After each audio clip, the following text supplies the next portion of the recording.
I strongly believe that the very first thing that you should buy above all other kind of scuba diving toys is your own dive mask, which is why when I saw a study that 1% of dive instructors didn't own their own mask, I died a little on the inside and assumed that there was just a 1% discrepancy in their results. So your dive mask, if you want to sort of give it a poetic description, is the window to your dive, so that you want the best window possible for your dive. For me, it's something that you just kind of attach to your face for hours at a time, so I kind of want the best thing possible if it's kind of touching your face for long periods of time. When I was first learning to dive, there were 3 other guys on my course who all bought the exact same cheap mask because it had a carbon fibre pattern on the frame.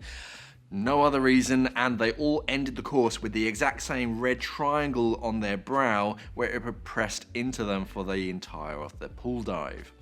So dive masks range from like, I don't know, $20 to $200, and there are real tangible reasons as to why. So whilst your budget should define your range of choices, should you save up a little bit more just to buy a fancier mask? Let's take a look at what to look for when buying a mask. The most important part of the mask, and granted there are only about 4 parts to a mask, is the lens that you're looking through. The most basic type of lens will be a plastic lens. Now these are okay for swimming goggles, but for dive masks, they're not great.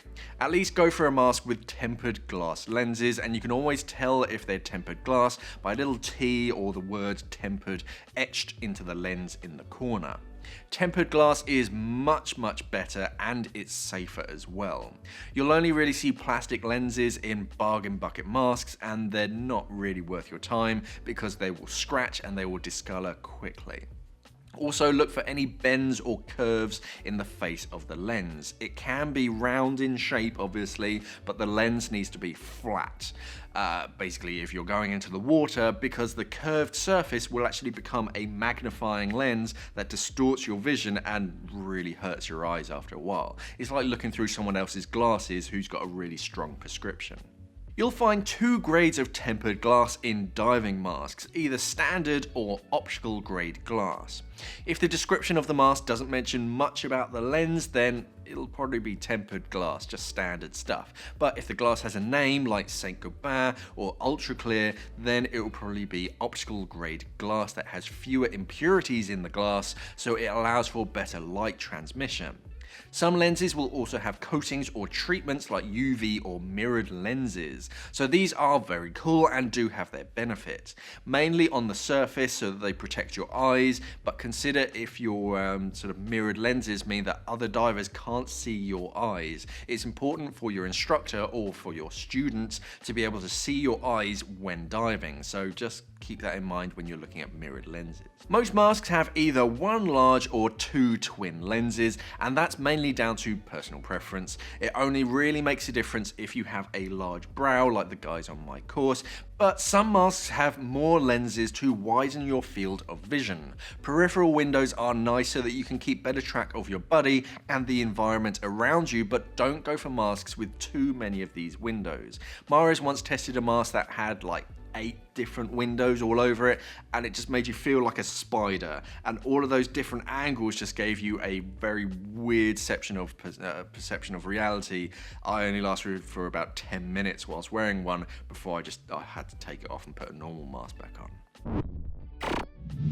Masks will either be framed or frameless, and that basically means that if the silicone skirt is either bonded directly to the glass lens, or basically a frame is kind of pinching and holding it all together. There are benefits on either side, so frameless masks typically have lower internal volumes, which I'll talk about later, and they tend to fold down pretty flat so that you can keep one in your pocket really easily. The downside is in the cleaning. You need to sort of keep your mask clean so that things don't, grow inside all the little cracks. If one part rips as well in a frameless mask or kind of scratches it, it kind of writes off the entire mask, except for the strap. If the strap breaks, you can replace that, but anything else, you just have to get a new mask.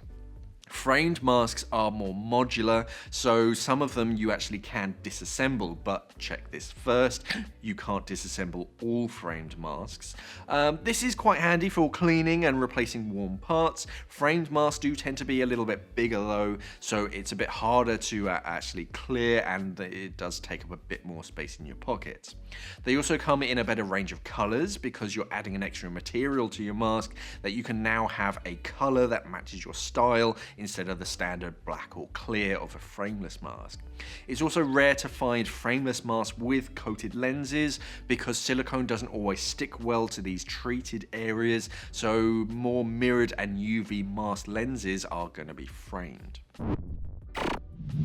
The skirt is the soft and squidgy bit that actually touches your face, and this is where mask technology really explodes in lots of different directions. So first of all, I'm going to be talking about the materials. So cheap masks will often be made from something called silicate or similar, and you can really feel for this because silicate is quite stiff and it doesn't create a great seal around your face, so you'll be clearing water all the time and just buying a brand new mask because it goes brown really fast and brittle too. Silicone is the material of choice for a good dive mask because it's soft and supple, so it kind of molds to your face shape and creates a seal without actually pushing onto your face too much. Silicone can come in a range of colours, but most tend to stick to a standard black or a clear transparent. Transparent skirts do let some light in for better ambiance, but they do discolour over time and they do highlight anything that might be growing inside of your mask if you don't clean it out properly after a dive. Black masks do kind of focus you a little bit, but some divers do find it gives them tunnel vision, so again, it's just down to personal preference. More important than the colour, for some reason, is the technology of the skirt. Many masks will bear the name of their skirt, like the Freedom Seos or the Synergy True Fit. The Freedom and the True Fit refers to their skirt, which will have a clever mix of thicker silicone to maintain the shape of the mask so the mask doesn't just crumple, and thinner sections to allow the skirt to mold to your face, usually around the cheekbones and the temple, so that they fit a wider range of divers. The internal volume of the mask is fairly important for scuba divers, but much more important for free divers. A low volume mask will have less airspace on the inside, which has a few benefits. The first one is that less air on the inside of your mask means that the volume will change less as you descend, so you don't have to exhale into it to equalize that airspace. Much more important if you're actually holding your breath as you go down, but still a consideration for scuba divers because every time you exhale into your mask, you're actually filling it with warm, moist air that can fog up the lens. If your mask floods, then it also takes much less air to actually clear it out, which is another bonus, so you're not blinded as long with a low volume mask. A low internal volume can also bring the lenses that much closer to your eyes, which also increases your field of vision through those lenses. If you need glasses to see, then you can also get prescription lenses in your diving mask. There are a few options and it really depends on your prescription. If you have quite a weak prescription, then you may not even need special lenses at all because the magnifying effect of the water can help with some prescriptions. If you do require some help, prescription lenses range from small lenses that stick onto the inside of your mask to help read your gauges, and off-the-shelf lenses that kind of replace the lens in your mask, or a custom-made and fitted lens to your mask. Off-the-shelf prescription lenses will help you to correct the spherical reading of your prescription and tend to come in plus and minus readings in kind of 0.5 increments, but they only help with the spherical reading. For more complicated prescriptions, you really do need to talk with a specialist who can cut a fresh lens and fit it to your mask based on your prescription. This is by far the best option, but it is more expensive and does take some time, so take that into account.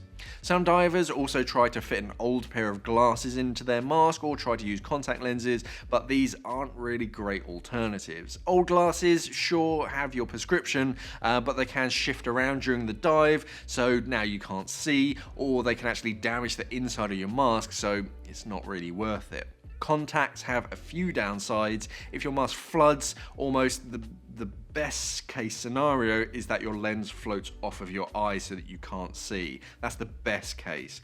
Worst case is that it actually stays in.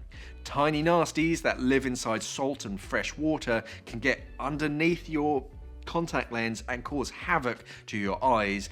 And also, the osmotic change of the seawater can mean that your contacts can actually literally adhere to your eye, and you need to pour salt water back into your eyes to get those contacts out. Some contacts can also absorb defog solution, so that can actually cause bubbles between your contact lens and your eyes.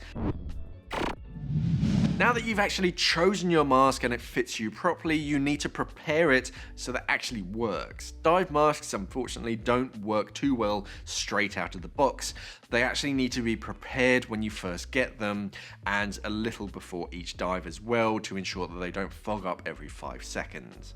The airspace in front of your eyes is a warm, humid place, and moisture condenses on the inside of your lens if you don't treat it properly. The first thing is that the chemicals from the manufacturing process can actually make their way into the microscopic grooves inside of the glass, and this makes it easy for water to condense onto it. You need to get rid of these chemicals by using a proper mask treatment that draws out these chemicals to find a decent find a decent mask prep, and read the instructions and repeat it as well. I usually prepare my new mask about 4, maybe 5 times before it even sees the ocean.